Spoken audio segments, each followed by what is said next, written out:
राष्ट्रपती द्रौपदी मुर्मू यांनी महाराष्ट्र, पंजाब, राजस्थान, तेलंगणा, झारखंड या राज्यांसह अनेक राज्यांमध्ये नव्या राज्यपालांची तसेच पुडुचेरीमध्ये नायब राज्यपालांची नियुक्ती केली आहे. राष्ट्रपती भवनाने जारी केलेल्या पत्रकानुसार राष्ट्रपतींनी पंजाबचे राज्यपाल आणि चंदीगडचे प्रशासक बनवारीलाल पुरोहित यांचा राजीनामा स्वीकारला असून त्यांच्या जागी गुलाबचंद कटारिया यांची राज्यपाल म्हणून नियुक्ती करण्यात आली आहे. ते सध्या आसामचे राज्यपाल आहेत.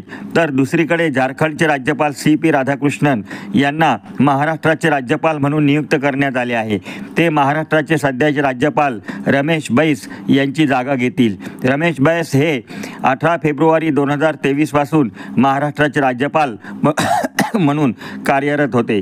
दक्षिण भारतातील व प्रामुख्याने तामिळनाडूमधील भारतीय जनता पक्षाच्या ज्येष्ठ नेत्यांपैकी एक असलेले CP राधाकृष्णन यांचा जन्म तामिळनाडूमधील तिरुपूर येथे दिनांक 4 मे 1957 रोजी झाला. राधाकृष्णन यांचे पदवीपर्यंतचे शिक्षण पूर्ण झाले असून वयाच्या 16व्या वर्षापासून ते राष्ट्रीय स्वयंसेवक संघाचे स्वयंसेवक आहेत. CP राधाकृष्णन हे 2 वेळेला लोकसभेचे सदस्य होते. कोइंबतूर मतदारसंघातून त्यांनी 1998 आणि 1999च्या लोकसभा सार्वत्रिक निवडणुकीत भारतीय जनता पक्षाच्या तिकिटावर विजय मिळवला. 1998 मध्ये 1.5 लाख तर 1999च्या निवडणुकीत 55,000 मतांच्या फरकाने ते विजयी झाले.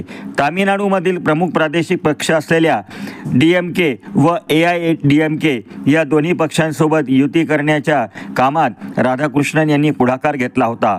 2012 मध्ये राधाकृष्णन यांनी राष्ट्रीय स्वयंसेवक संघाच्या कार्यकर्त्यांवर झालेल्या हल्ल्याच्या विरुद्ध आंदोलन केल्याबद्दल त्यांना मेट्टापालायम येथे अटक करण्यात आली होती. अलीकडेपर्यंत ते भारतीय जनता पक्षाचे राष्ट्रीय कार्यकारिणी सदस्य होते आणि त्यांना पक्षाच्या हायकमांडने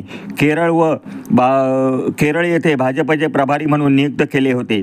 CP राधाकृष्णन हे 2016 ते 2019 पर्यंत लघु, कुटीर आणि मध्यम उद्योग म्हणजे MSME मंत्रालयाच्या अंतर्गत असलेल्या ऑल इंडिया क्वायर बोर्डाचे देखील अध्यक्ष होते.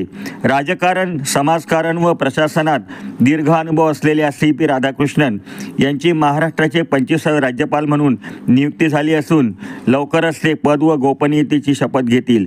त्यांच्या पूर्वायुष्याची माहिती देणारा हा व्हिडिओ आपल्याला कसा वाटला? तो आवडल्यास व्हिडिओला लाईक करा, शेअर करा आणि आमचे हे चॅनल नवनवीन राजकीय व सामाजिक व्हिडिओ पाहण्यासाठी अवश्य सबस्क्राईब करा.